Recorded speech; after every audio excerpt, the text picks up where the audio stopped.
Damai sejahtera bagi Bapak Ibu sekalian yang saya kasihi. Semoga Anda di dalam lindungan Tuhan senantiasa. Seorang anak kecil umur 3 tahun lebih berani menyeberang jalan raya jika dibandingkan dengan orang dewasa. Karena orang dewasa mengerti bahayanya menyeberang jalan.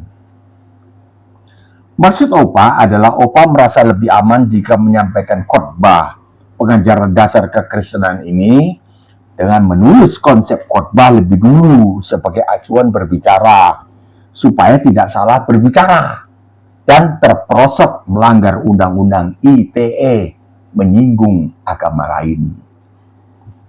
Topik kita kali ini adalah iman Kristen yang benar, bukan karena diampuni. Rata-rata orang Kristen mengatakan bahwa Yesus Kristus datang ke dunia untuk mengampuni dosa.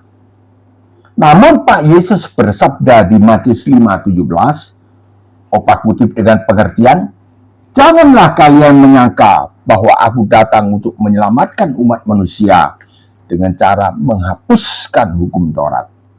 Sehingga jika kalian melanggar hukum Taurat, kalian tidak dihukum, kalian diampuni. Lalu kalian menjadi selamat karena tidak adanya hukum." Roma 4 ayat 15. Di mana tidak ada hukum Taurat, di situ tidak ada juga pelanggaran. Memang benar dan masuk akal. Jika kalian diampuni, maka kalian akan luput dari hukuman Allah akibat dosa-dosa kalian. Namun aku datang selaku juru selamat, bukan menyelamatkan kalian dengan cara mengampuni dosa. Janganlah kalian menyangka seperti itu, sebab dosa harus dihukum. Upah dosa adalah maut. Roma 6:23.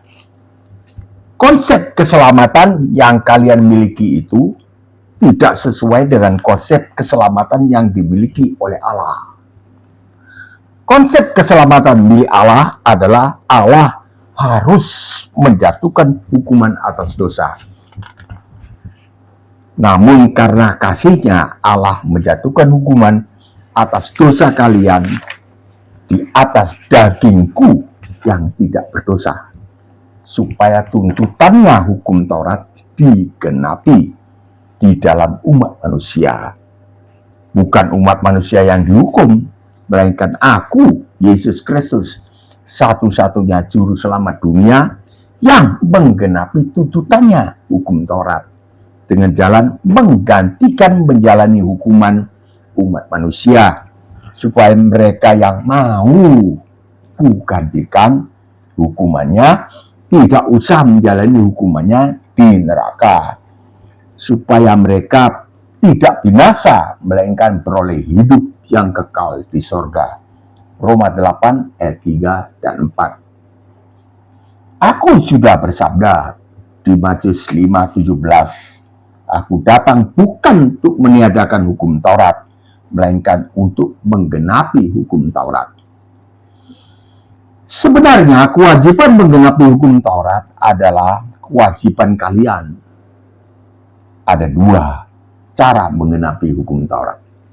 1, aslinya kalian harus menggenapi hukum Taurat dengan jalan melakukan seluruh perintah yang tertulis di kitab Keluaran pasal 20, yaitu 10 perintah Allah, tanpa kecuali dan tanpa kegagalan satu perintah pun.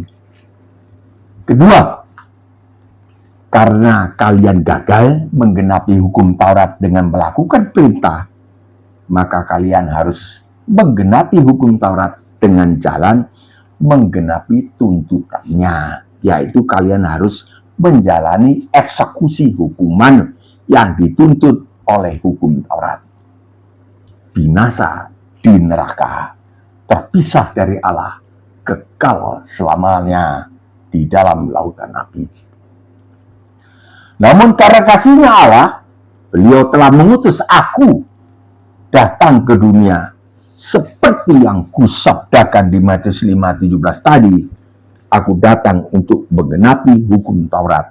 Artinya aku datang untuk menggenapi hukum Taurat bagi kepentingan keselamatan kalian, luput dari hukuman Allah dengan jalan menggantikan umat manusia menjalani hukuman yang seharusnya mereka jalani.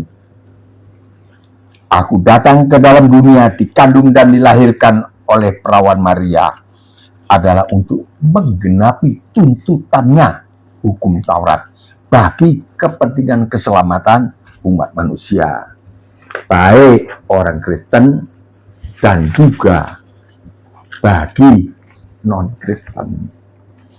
Karena aku ini juru selamatnya segala bangsa. Lukas 2 ayat 10. Lalu kata malaikat itu kepada para gembala, ini menjelang Natal, jangan takut, sebab sesungguhnya aku memberitakan kepadamu kesukaan besar untuk seluruh bangsa. Hari ini telah lahir bagimu juru selamat, yaitu Kristus, Tuhan di kota Daud. Begitu kan? Untuk seluruh bangsa. Yesus Kristus datang ke dunia untuk menggantikan umat manusia dihukum mati, supaya tuntutan hukum Taurat digenapi di dalam umat manusia. Jika ada orang yang mau kugantikan hukumannya, maka dia tidak binasa, dituntut masuk neraka berdasarkan hukum Taurat. Sebab hukumannya telah dijalani oleh Yesus Kristus di atas kayu salib yang menggantikan dia, maka dia menjadi selamat. Jika ada orang yang mau kugantikan hukumannya, maka dia tidak bisa dituntut masuk neraka berdasarkan hukum Taurat, sebab hukumannya telah dijalani oleh Yesus Kristus di atas kayu salib yang menggantikan dia, maka dia menjadi selamat. Kesimpulan bahasan kita adalah Yesus Kristus datang ke dunia, dikandung dilahirkan oleh Bunda Maria, bukan untuk meniadakan hukum Taurat yang diharapkan oleh manusia supaya orang berdosa tidak dihukum alias diampuni dan menjadi selamat, seperti sangka-sangka semua orang, baik orang Kristen maupun orang non-Kristen. Yesus Kristus datang ke dunia dengan dikandung dilahirkan oleh Bunda Maria untuk menggenapi tuntutannya hukum Taurat, yaitu untuk menggantikan umat manusia menjalani hukuman mereka, sehingga umat manusia tidak usah menjalani hukumannya, manusia menjadi selamat.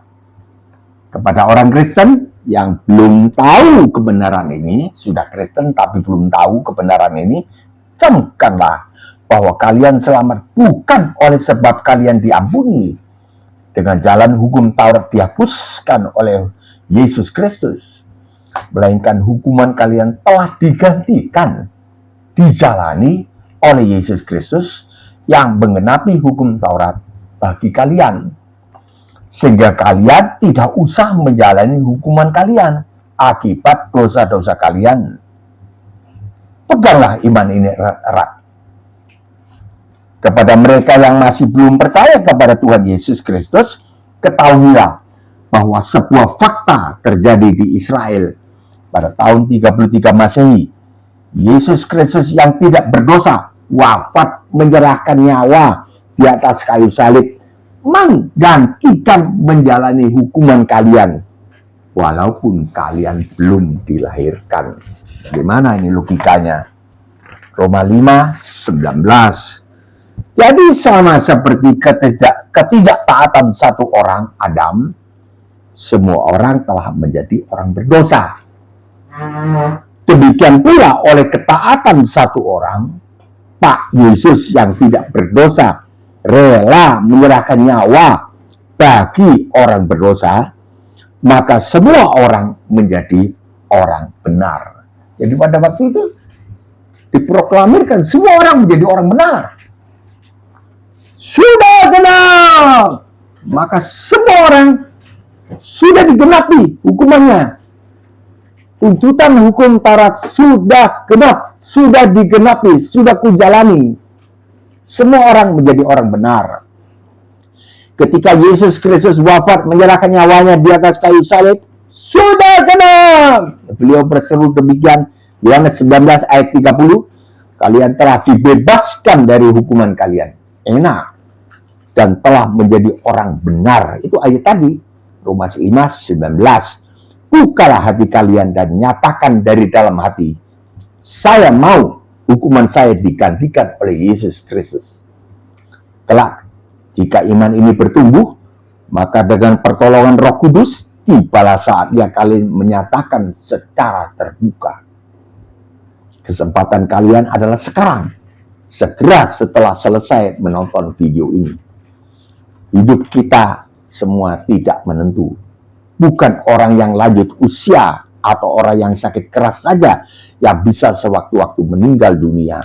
Tetapi semua orang muda dan sehat sewaktu-waktu bisa meninggal dunia dengan cara yang tidak kita sangkakan. Marilah kita gunakan kesempatan yang masih ada ini dengan bijaksana. Sekarang, barangkali sebentar lagi kesempatan ini sudah tidak ada. Sampai di sini dulu, Opa mohon pamit undur diri.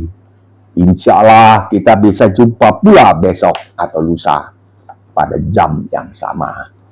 Tuhan Yesus memberkati rohani dan jasmani saudara-saudari yang saya kasihi beserta dengan keluarga Anda. Salam damai sejahtera.